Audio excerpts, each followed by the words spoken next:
dominated the latest round of the 2025 Australian Formula 4 Championship at Phillip Island.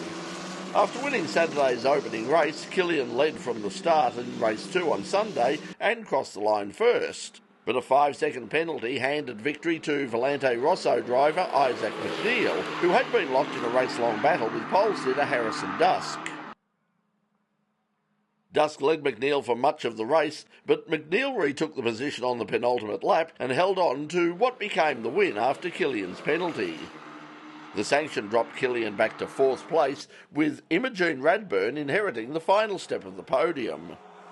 Jensen Marald was the first Gen 1 Class B driver home, repeating his class win from Saturday.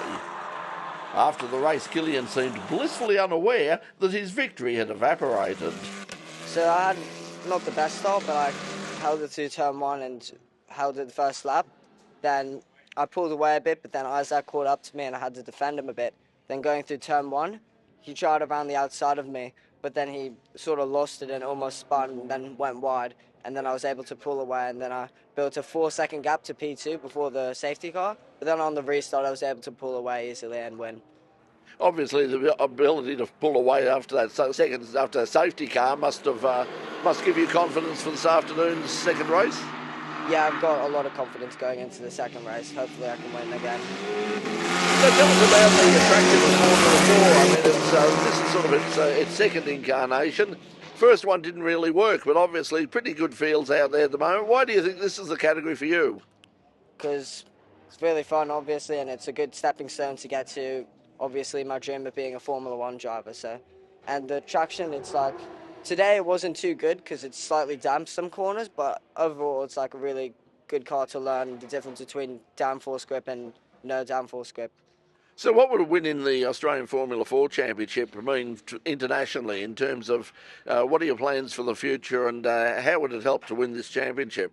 Well, my plans for the future is to hopefully race in Europe in a Formula 4 category next year, and at the end of the year do the the UAE Trophy Series.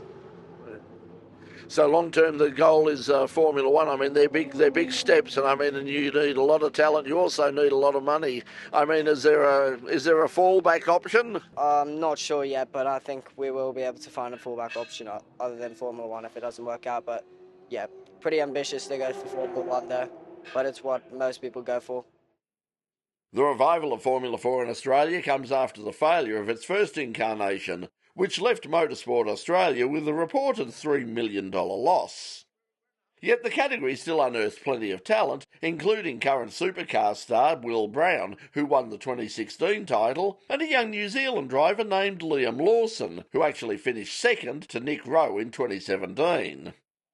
Adam Gotch, who runs Team AGI, one of the most successful outfits in the paddock, also doubles as the category's manager. Well, it is the platform out of karting worldwide. So when the FIA redefined the ladder to F1 in 2015, it's karting F4, F3, F2, F1. Yeah, it's pretty straightforward. We're competing Formula 4 championships around the world, including Asia, UAE, Middle East, North America, where it is a massive success. But I felt the time was right to give it another chance. We've got clients racing in, say, Italian F4, where spending a considerable amount of money, and the parents have come to me and said, geez, we wish we could have done at least 1 year of F4 here before we've moved the whole family, to Italy, Spain, Great Britain, wherever. So we feel the time is right to bring this back, particularly with the Drive to Survive generation and the F1 movie coming out. There's just a massive amount of interest in Formula 1 and single-seater, sort of stairway to F1. So we feel that, the time is right to bring it back. Of course, for people of my generation and a lot of the people that viewers of In Pit Lane, they get in touch and say, why do we need this? We've got Formula Ford. Yeah. Formula Ford's been spectacularly successful. It's affordable compared to this. Yep. How expensive is this? If I come with and say, hey, we want to drive a Formula 4 in the Australian Formula 4 Championship. Yep. With AGI, yep. What sort of budget have we got to bring? Yeah, so we've got two classes this time. So we've got the first generation Formula 4, so that's $150K for the season, arrive and drive, and this is $250. So yeah, again, we're catering for the market that are intending to go overseas, whether that's North America or obviously Europe. So the kind of figures we're just spoken about then are a fraction of what it is in Italian or Germany or wherever. So it gives the karting families a taste of it before, and then they can decide whether they choose to go overseas or not. So you mentioned about the new car. There's obviously the new generation car. Tell us about it. How's it different from the car that we saw a couple of years ago? Yeah, so this is the second generation Formula 4, so distinctive with the halo there. This was created in 2022. It'll be current through to 2030. And again, this gives us the opportunity for the local karting families, the local racers, to sample what's been raced in Europe right now. So Kimi Antonelli won Italian F4 2 years ago in one of these very cars. Ollie Beerman the year before. So there is a direct line from kids coming out of karting at a high level into Formula 4, and if they've got the ability and the skill set and a bunch of other things, like Kimi Antonelli, 2 years later, he's replacing Lewis Hamilton. So they're racing this very car. So tell us, what's the power plant?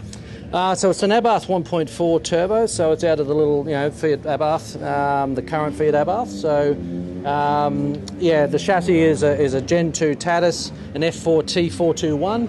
This will be current through to 2030. Abarth power plant, Tatus chassis.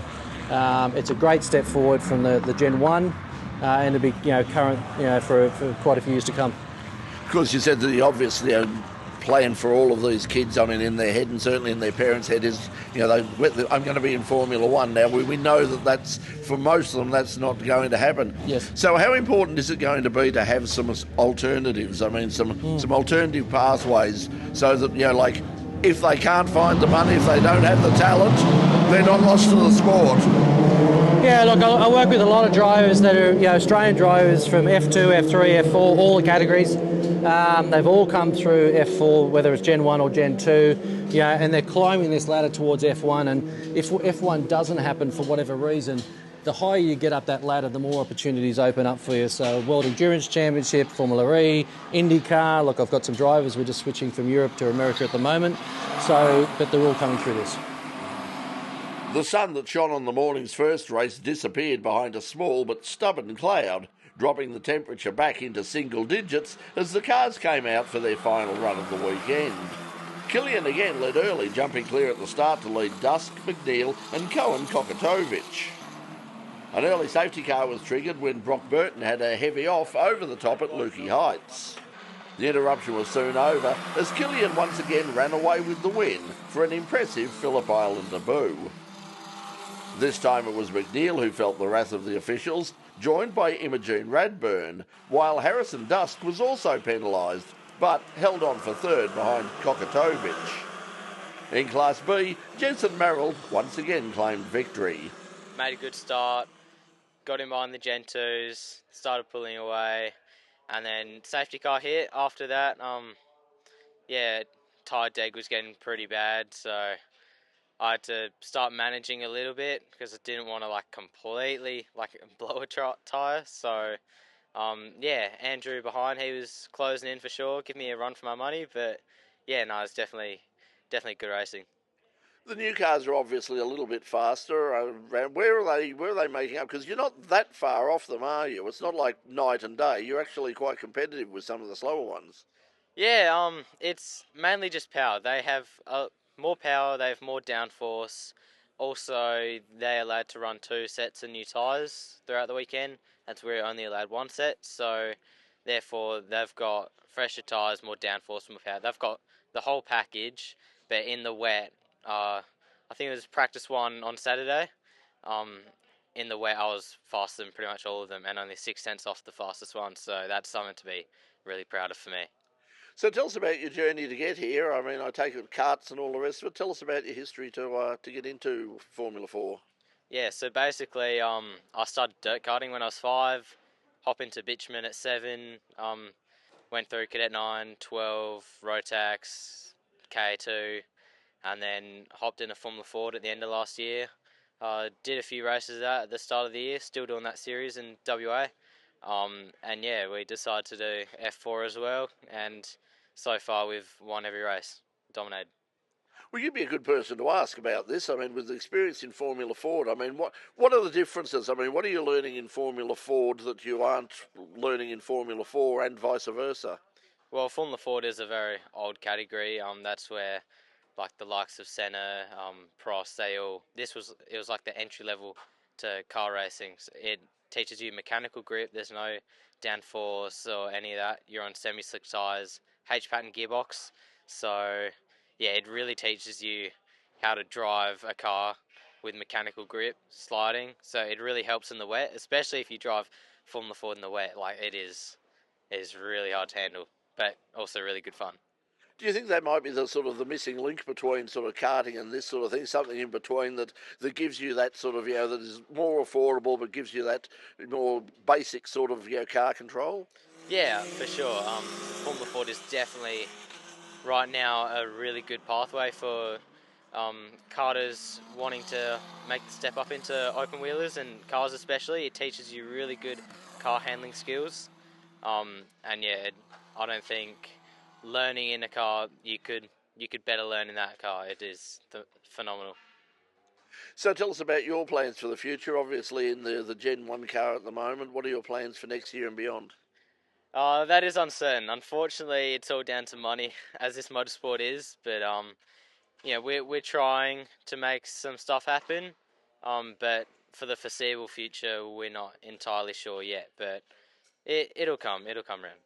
How frustrating is that? I mean, as you say, it's very unique about this sport. I mean, if you're a runner or a footballer or a tennis player, it's just your pure talent that's going to get you through. How frustrating is it when you're, some of the people that you're obviously beating at the moment, and you're probably a better driver, that they've probably got a better chance of moving on because of, sons of rich fathers. Yeah, for sure. It is frustrating, especially when you see someone used to like absolute smashing racing and they're over racing somewhere in the world, like at a good level, and you're sort of just wishing you were there as well, because you have what it takes to be competitive.